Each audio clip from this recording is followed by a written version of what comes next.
अस्सलामुअलैकुम बच्चों, जमात चाहरुम से हम एक कहानी पढ़ेंगे।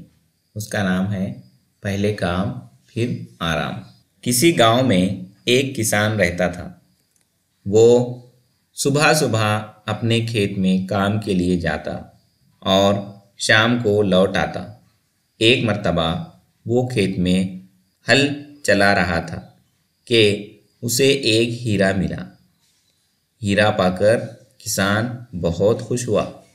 वो सोचने लगा, इसको बेचकर खूब रुपया कमाऊंगा और शहर में जाकर रहूंगा। अपने बच्चों को पढ़ा लिखा कर बड़ा आदमी बनाऊंगा। किसान सीधा जौहरी के पास गया। जौहरी ने जब हीरा देखा तो हैरान रह गया। इसने किसान से पूछा, तुम्हें ये हीरा कहाँ से मिला? किसान ने पूरी कहानी सुना दी। जौहरी ने पूरी कहानी सुनने के बाद कहा, मेरे पास इतनी रकम नहीं है कि मैं ये हीरा खरीद सकूं। तुम ये हीरा लेकर बादशाह सलामत के पास जाओ। किसान वहां से बादशाह सलामत के दरबार में पहुंचा। इसने बादशाह को सारी हकीकत बताई और हीरा बादशाह के सामने रख दिया। हीरा देखकर बादशाह हैरान रह गया, क्योंकि इसके खजाने में भी इतना कीमती हीरा नहीं था। कुछ देर बादशाह सोचता रहा और बोला, मेरे खजाने में कीमती मोती और अशरफियाँ हैं।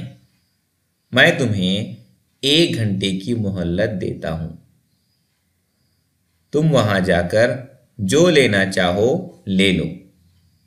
किसान ने कहा, जैसा बादशाह हुक्म दे।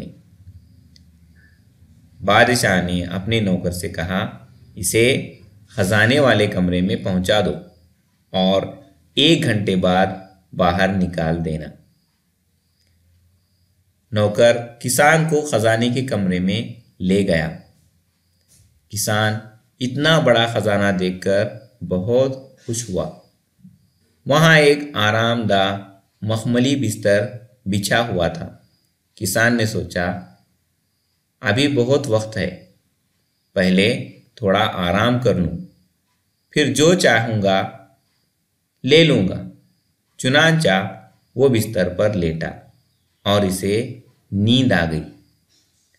1 घंटे के बाद बादशाह का नौकर वहां आया और उसे जगाकर कहा, उठो, 1 घंटा हो चुका है, अब बाहर निकलो। किसान ने कहा, अभी तो मैंने यहाँ से कुछ भी नहीं लिया, मैं बाहर नहीं जाऊंगा। मगर नौकर ने खींचकर उसे खजाने के कमरे से बाहर निकाल दिया।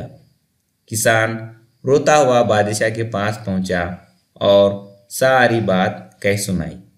बादशाह ने कहा, बेवकूफ, मैंने तुम्हें 1 घंटा दिया था, वो तुमने सोकर गुजार दिया, वक्त की कदर नहीं की।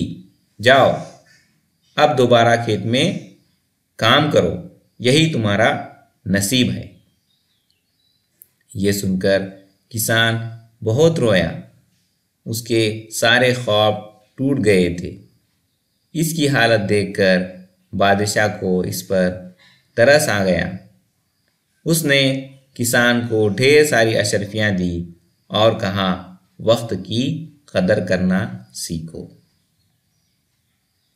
किसान बादशाह की रहमदिली पर बहुत खुश हुआ। वहाँ से वो इस इरादे के साथ रुखसत हुआ कि अब हमेशा पहले काम करूँगा फिर आराम। प्यारे बच्चों, हमें इस कहानी से ये सबक मिलता है कि पहले काम करो फिर आराम करो।